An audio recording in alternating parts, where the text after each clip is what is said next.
যিনি নিচে ঝোঁকছে আর এসেছে। বন্ধুরা আমি নতুন নতুন এই কাজে লেগে যাই। আমি এটাও জানতাম না যে আমাকে কি করতে হবে। শালা যেটাই করতে যায় তার আগে এর সব কাজ ভেস্তে দেয়। অবশেষে জয় স্যার নিজের কাপড়ের বাটন খুলছিল। আমি জানতাম না যে এটা কে খুলবে, এইজন্য আমি খুলতে লেগে যাই। আব্বে শালি পাগল হয়ে গেছে নাকি? আব্বে ইয়ার তখনই ওর গার্লফ্রেন্ড চলে আসে। আমি কি জানতাম এটা কে খুলবে। আরে জয় বেবি, আজ তোমার দিন কেমন কেটেছে? সব ঠিক আছে, কিন্তু তুমি এই মেয়েকে কাজে কবে রেখেছো? আরে বেবি, এই মেয়েকে তো আজকেই কাজে ভর্তি করেছি, ভাবলাম তোমার কাজ আরো সহজ করে দিই।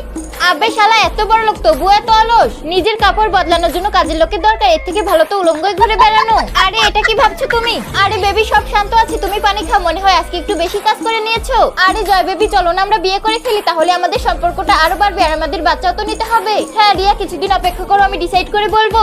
রিয়ার কপাল কত ভালো, ফ্রিতে সবকিছু পেয়ে যাবে। জয়কে লোটার প্ল্যান ওটাও সাকসেস হয়ে যাবে। ফের এইসব আমি লুকিয়ে শুনছিলাম, জানি না কেন, কিন্তু এই মেয়ে যা মনে মনে বলছে সবকিছু আমি স্পষ্ট শুনতে পাচ্ছি। ভাবো জয়, যদি আমাদের একবার বিয়ে হয়ে যায় তাহলে আমরা কত ঘুরবো আর কত মাস্তি করবো। সব ফালতু কথা বলছে। আরে জয় তুমি শুনলে, এই মেয়ে আমার ব্যাপারে কিছু বলছে। কাজের মেয়ে কাজের মেয়ের মতো হয়ে থাকা উচিত। কাজের মেয়ে তোর মা, আমি যাচ্ছি। তখনই জয় আমাকে থামিয়ে দেয়। থামো জিনি, আজ থেকে তুমি আমার সাথে ডিল করতে যাবে। আরে ইয়ার কত জোস প্ল্যান, আমি তোর কোম্পানিকে একদিনই আগে বাড়িয়ে দিব। কিন্তু আমি এই খালে কিভাবে যাব? কাপড় বদলে জলদি আমার কাছে আসো। কিন্তু জয়, আমি থাকতে তুমি অন্য কাউকে কেন নিয়ে যাচ্ছ? ফের আমি নতুন কাপড় পরে জয়ের সাথে ডিল করতে যাওয়ার জন্য রেডি হয়ে যাই। তো বন্ধুরা, নেক্সট পার্ট দেখতে সাবস্ক্রাইব করে যাবে সবাই।